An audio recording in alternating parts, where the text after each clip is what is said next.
শিৱসাগৰৰ মানুহৰ নিচিনা আৰু এনেকুৱা শিক্ষিত এনেকুৱা জুডিচিয়াছ বিবেচনাৰে সিদ্ধান্ত ল'ব পৰা জাগা ক'তো নাই।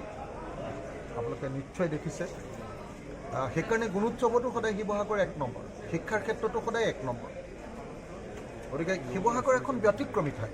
শিৱসাগৰৰ মানুহক ঘূৰি ফুৰি প্ৰশংসা কৰাৰ বাহিৰে অসমবাসী ৰাইজৰ কাৰণে কোনো বিকল্প নাই।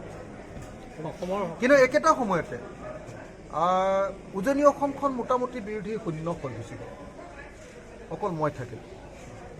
সেইটো এটা দুৰ্ভাগ্যজনক ঘটনা।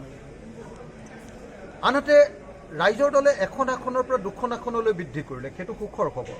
কিন্তু একেটা সময়তে উজনি অসমত গৌৰৱ গগৈ হাৰি গ'ল, লুৰিণো হাৰি গ'ল, দেৱব্ৰত শইকীয়া দাদাও হাৰি গ'ল।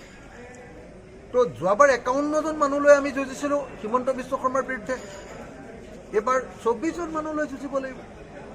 গতিকে মোৰ কাৰণে যুঁজখন অধিক কঠিন হৈ গ'ল আৰু মই আগতকৈ ভূমিকাটো কঠোৰভাৱে পালন কৰিব লাগিব। সেইকাৰণে মোৰ কাৰণে অলপ প্ৰত্যাহ্বানজনক হৈ গ'ল।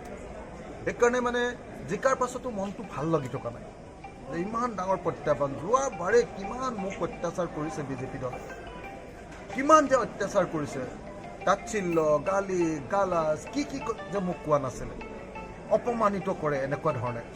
এইবাৰতো আৰু বেছি অত্যাচাৰ কৰিব, তাৰ মাজতো মই যুঁজ দিব লাগিব অসমৰ মানুহৰ কাৰণে। গতিকে শিৱসাগৰবাসীয়ে মোক এটা টাফেষ্ট কাম,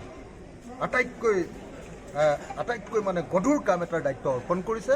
মই শিৱসাগৰবাসীৰ এই ৰায় মানি লৈছোঁ আৰু শিৱসাগৰবাসীক মই তেখেতসকলৰ মনোবাঞ্ছা পূৰণ কৰিম।